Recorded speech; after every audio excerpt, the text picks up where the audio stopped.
Hey, it's Matt with more answers to your freelancing questions. I have an interesting one today, and I'm going to leave out the person's name in case that's a little too identifying, but I'll read you their email in full. So it says, "Hi Matt, times have changed with an abundance of do-it-yourself mentality in applications, where everyone is now a designer. I get the constant answer, we can't afford your services. And my wife can design the logo, or my son or daughter can design. This is happening even with larger businesses, with them saying things like, my receptionist can do it." So, to be honest, I was a little bit surprised at the last part of this email, but I think I get what's happening.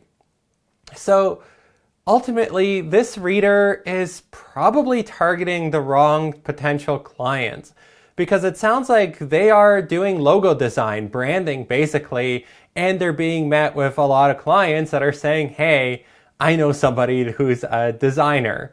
And really, who hasn't heard that line before? But if it's consistently happening, then you're probably barking up the wrong tree, so to speak. What you want to do is you want to find people who can gain a lot of value from your services. So in the case of this reader, he needs to find clients where branding is really important to their business and makes a huge difference. So that's kind of step one. I mean, if you're talking to your local mom and pop who don't necessarily have a big marketing budget and are frankly getting their business off the ground, or they're just struggling to stay in business, the idea of spending thousands and thousands of dollars on branding is just incomprehensible. And of course, they would much rather hire their daughter or something like that. Now, if you flip that around and you target a company that really does have the money and the need to build a big brand or to build a better recognized brand, then suddenly the conversation changes. So this is going to be more true of certain types of businesses than others. So I already named mom and pops as typically not a great target for this type of service. But even some larger companies might not be willing to invest heavily in branding. I've noticed this a lot personally in manufacturing and any sort of more industrial type of company.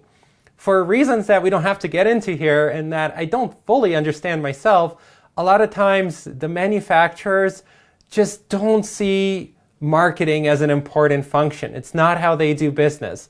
I think a lot of their sales are more sales driven and a lot more outreach driven, and they just don't invest the time in branding. Versus if you look at companies that are targeting consumers or B2B companies that are offering services where I guess they can stand out more, like larger service-based companies, for example, or like the really big guys like Boeing, for example, they'll happily pay for branding work. And for them, this is a core necessity to survival, right? They need to build a good established brand in order to reach their customers, in order for their customers to keep coming back to them, and so on. So this is ultimately a targeting issue. This person is probably talking to the wrong people. But it could also be more than that. Sometimes it's who you talk to at a company that matters as well. So another mistake that this person might be making is not getting to the real decision maker, or as Alan Weiss calls it in his material, the economic buyer. So aka the person that's actually making the decision to write you a check. So what happens is if somebody gets in contact with you and this person is somebody's assistant and this person has been tasked with contacting 10 designers and getting quotes, this person's job is not to think about the business at a high strategic level. And there's probably a lot of information that they don't know about the business, or they themselves might not understand the importance of branding and what it can deliver to their business, or the problem with failing at branding and the consequences of that. So they might be thinking more in terms of finding a designer that's cheap and whose work looks good and so on and so forth. And they're not thinking in terms of, well, what actually makes a good brand? What's actually going to resonate with our potential customer? Where does the brand fit in into the rest of our marketing strategy? they might not be thinking that way. And they might just be thinking in terms of what looks pretty and what is cheap.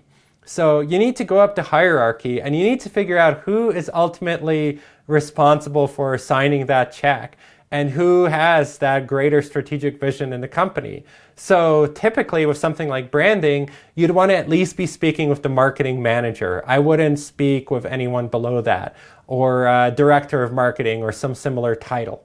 Failing that, if it's a smaller business, then it's probably the CEO that you want to be talking to, or the owner.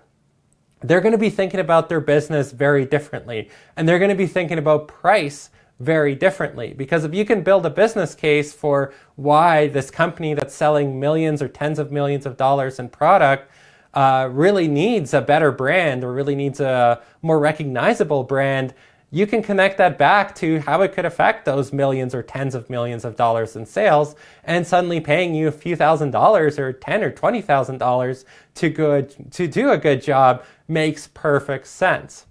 So again, two things. Number one, making sure that you're targeting the right potential clients in the first place. And even some big potential clients don't value branding. And second of all, you just might be speaking to the wrong person at the company, in which case make sure you get a call with the correct person. And if you can't successfully do that, then to be honest, it's probably best to walk away, because that's unlikely to lead to a successful deal and it will suck up your time just quoting it.